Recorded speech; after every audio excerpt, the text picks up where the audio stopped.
Okay, moves on from adding and subtracting with the same denominator or with a common denominator, and now we're looking at adding and subtracting fractions with different denominators.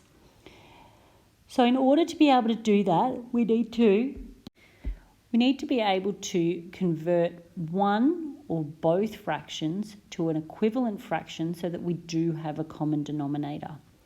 And that means that when we've got our whatever it is that we've cut up into equal sizes, those sizes are the same size so that we can take them away.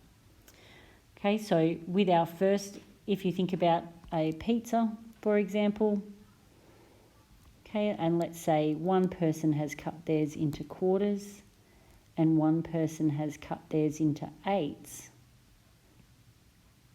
Okay, if I said that I wanted to take away 1/4 of the pizza, in this one I'd be taking away 1/4, but to make sure I'm taking away the same size, I've got to know what 1/4 is equivalent to in this side, okay, whether I'm adding or subtracting. So in order to get our common denominators, what we're going to do, just make that a bit bigger. So you've got to think, what's the lowest common multiple? So we've got a denominator of 14 and a denominator of 7. And hopefully you're getting to a point where you can start to identify when you've got multiples of a number. So the multiples of 7 are 7, 14, 21, and so on. So 14 is actually a multiple of 7. So we can leave 5 over 14 as 5 over 14. We're going to add, and we need our common denominator. So we need that to end up being over 14 as well. So 7, what have we had to multiply or divide by to get from 7 to 14? We've times by 2. What we do to our denominator, we have to do to our numerator so that we're keeping it as an equivalent fraction, not times by 7, times by 2. Okay, so we've got 1 times 2 is 2. So we're now looking at 5 over 14 plus 2 over 14. And below that, I can do that. So I've now got 5 plus 2 all over 14 is equal to 7 over 14, which you might also recognise has a common factor of 7. So I can divide the top and the bottom by 7 now, and we've got 1 over 2. We've got a half again. All right, for the second question there, we've got 2/5 plus 7 over 20. So again, you might identify that 20 is a multiple of 5. So we can change it so that they're both over 20. I haven't had to change the second one, so it's still 7 over 20. But the first fraction here, I've had to times by 4 to go from 5 to 20, which means I need to times the top by 4 as well. So we've got 8 over 20. So then I can add them together. I've got 8 plus 7 out of 20 altogether. 8 plus 7 is 15 over 20. And again, we've got a common factor. We can divide by 5 on the top and the bottom, which gives us 3 over 4. Now make sure you're writing these in as you're going through them. If you need someone to stop and give you a moment to write them down, do that. But you do need to make sure you're getting them down as we go through them. Okay, so the next one, we've got 5 over 8 plus 7 over 40. And I'm very fortunate again in that my 8 and my 40 is a multiple of 8. So I can leave my second fraction as over 40, and that means I want to change the first one to be over 40. So what have we multiplied the bottom by? And we need to do the same thing to the top. So now we've got 25 over 40 plus 7 over 40.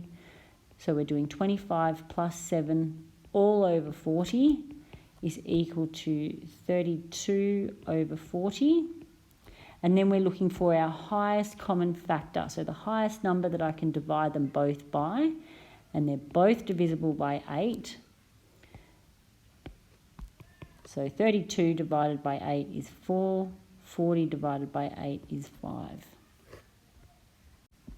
Okay, so those ones were all addition, and now we're going to have a look at when we've got subtraction, but it's done in exactly the same way. You make sure you get common denominators, and then you can add or subtract, which is what we're going to do next before we simplify. Okay, so for the first one, we've got denominators of 8 and 2, so we need to find a common denominator between those two. 8 is a multiple of 2, so we can leave it with a denominator of 8. Okay, so we're going to have a common denominator of 8. So what have I multiplied 2 by to get 8? 2 times 4, which means I need to multiply the numerator by 4 as well. Doesn't want to write for me. So 1 times 4 is 4. Then we've got 5 minus 4 over 8, because it's 5/8 minus 4/8, which is equal to 1 over 8. Okay, our next one, we've got 5/6 minus 1/3. Again, 6 is a multiple of 5, so we can leave it as 5 over 6 minus something over 6. The 3 has been multiplied by 2, so we have to do the same thing to our numerator. We're going to times it by 2, and we'll get 2. So 5 over 6 minus 2 over 6. So 5/6 minus 2/6 gives us 3 over 6. And then we can divide this by 3. The numerator and the denominator can both get divided by 3, and that will give us a half. So then we've got 9/10 minus 4/5 is the last one that we're going to have a look at here. Okay, so again, 10 and 5 are related denominators because 10 is a multiple of 5. So we can leave the first one as 9/10 minus 4 over 5. Okay, oh, sorry, I don't want to leave that as 4 over 5 at all because I want it to be over 10. So I've got common denominators. So then the 5 I have times by 2. I'm going to do the same thing to the top. So my numerator is going to get times by 2. 4 times 2 is 8. Then we've got over 10. We've got 9/10 minus 8/10 gives me 1 over 10. So with this worksheet, you're given a few hints for questions 31 to 42 in that it tells you which fraction you're going to need to multiply and by how much, and that will give you your common denominator. So with question 31, you've got 5 over 14 plus 1 over 7. So we needed to multiply our 7 here by 2 so that we got a common denominator of 14. And then whatever we do to the bottom, we have to do to the top. Okay, so 5 over 14 plus 2 over 14 gives us 7 over 14, and then we simplify. So those first ones are very well structured. It tells you where you need to multiply and by how much. When you get down to question 43, you're going to have to identify what are you going to multiply a fraction by. Okay, so maybe you'll need to think about, is 30 a multiple of 15? And is there something that you can times the top and the bottom of this fraction by in order to get it to a denominator of 30? Following on from this page, you've also got some further pages in your booklet that you need to be working on getting finished as well.